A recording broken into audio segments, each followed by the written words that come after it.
Hello students, pre law 1 online classes को continue करते हुए आज मैं फिर आपको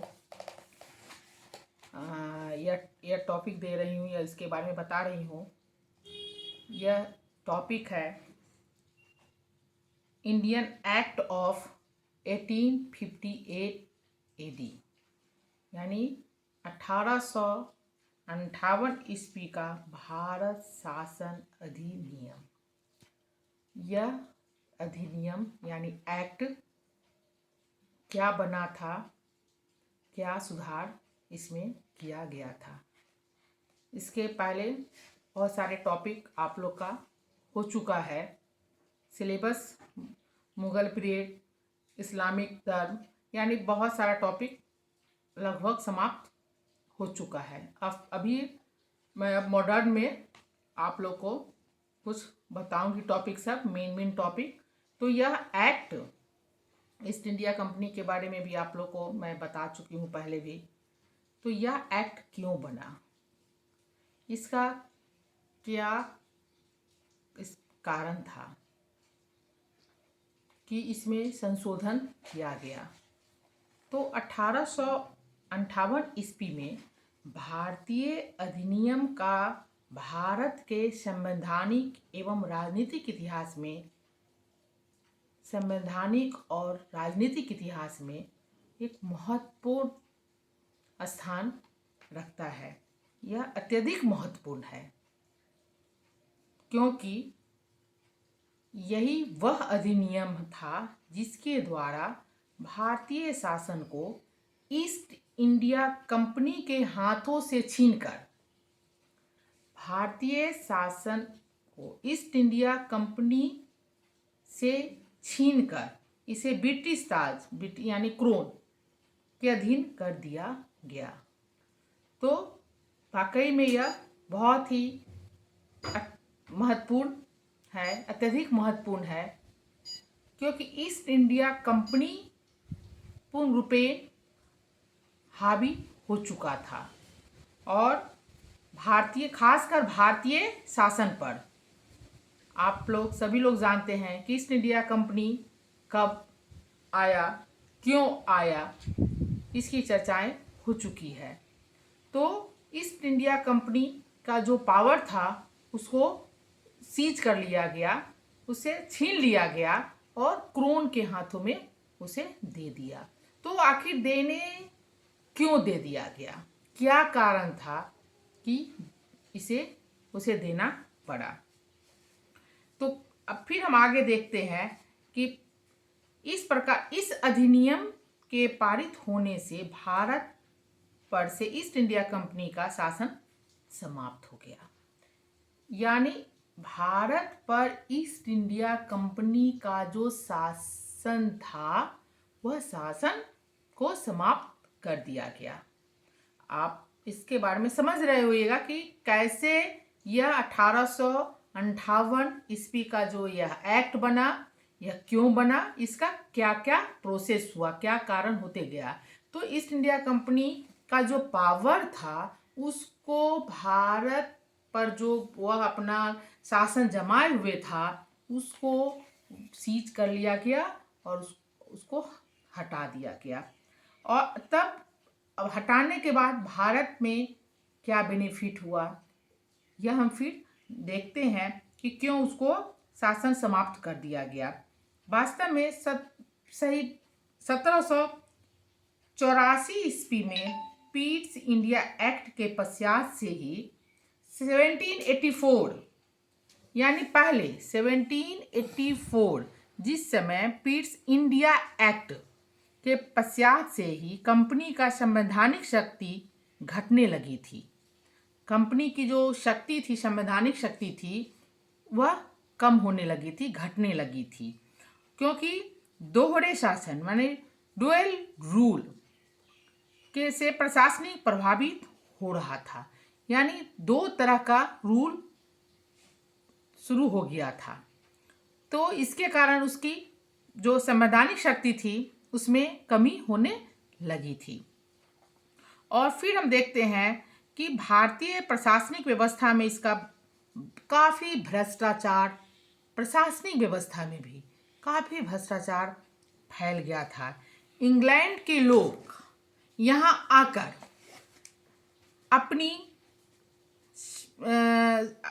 जो इंग्लैंड के जो भी लोग थे, जो लोग यहाँ भारत में आते थे और अपने यानी यहाँ से अपने जेब भरने का यानी कमाने का स्रोत वह समझ गए थे कि चलो हमें ईस्ट इंडिया कंपनी के इसमें अपनी नौकरी को करना है और अपने जेब को भरना है।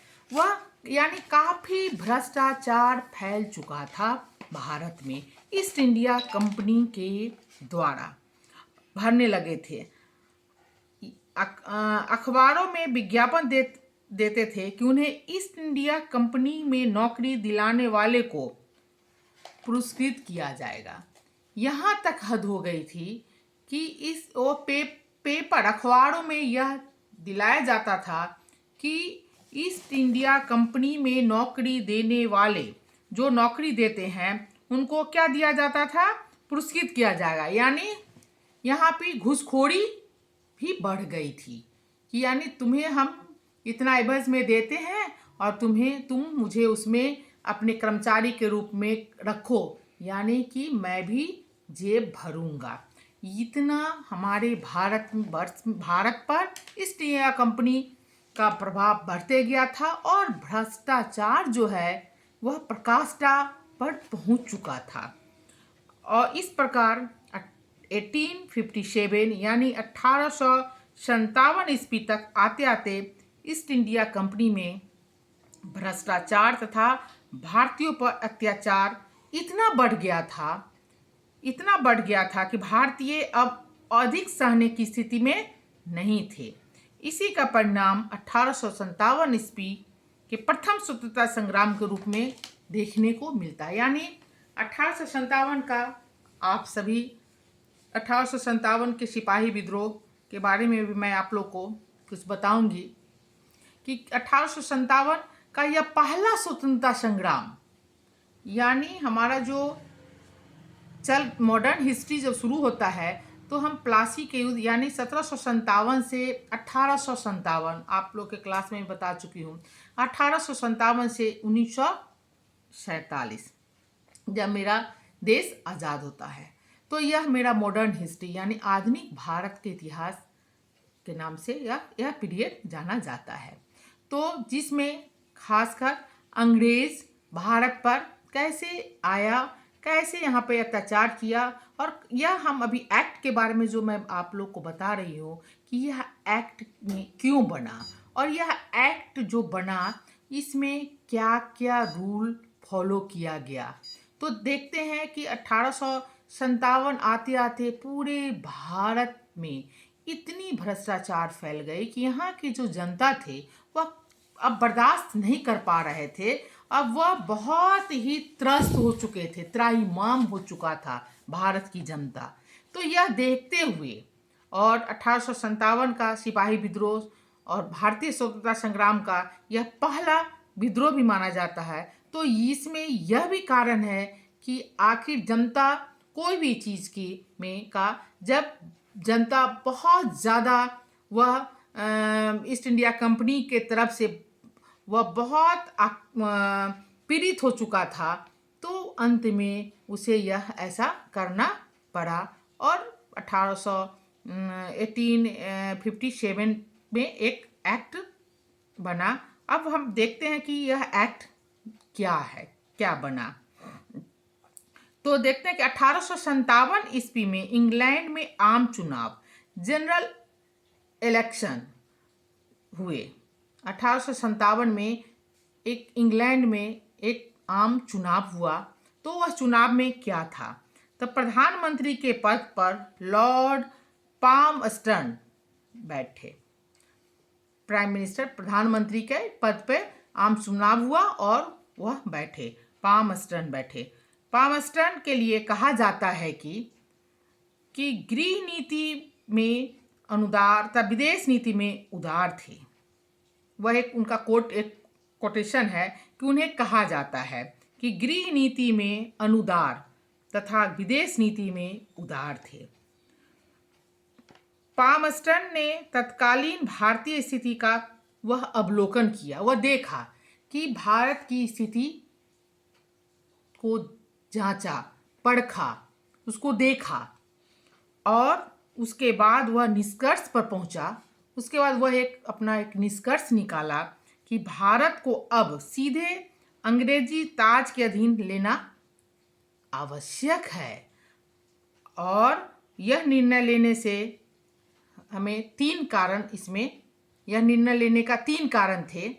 वह देखा, पहले वह जब प्रधानमंत्री के पद पर वह आसीन हुआ, बैठा, तो वह पहले भारत का सर्वेक्षण करवाया अपने तरफ से, और तो अब देखा कि नहीं, अब इसे ईस्ट इंडिया कंपनी नहीं, हमें अब यहाँ पे अंग्रेजी ताज के अधीन लेना आवश्यक है।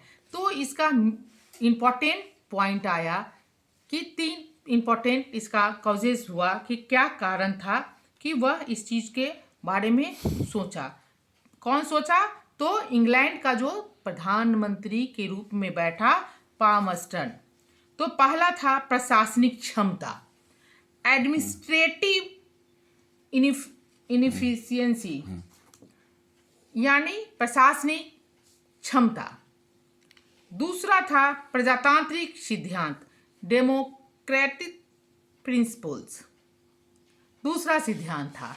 और थर्ड सिद्धांत वह था कि तीसरा में वह देखा कि यह दोनों को, वह पहले देखा कि यह दोनों क्या है, और दूसरा था कि 1857 ईस्वी का प्रथम स्वतंत्रता संग्राम, यानी फर्स्ट वॉर ऑफ इंडिपेंडेंस।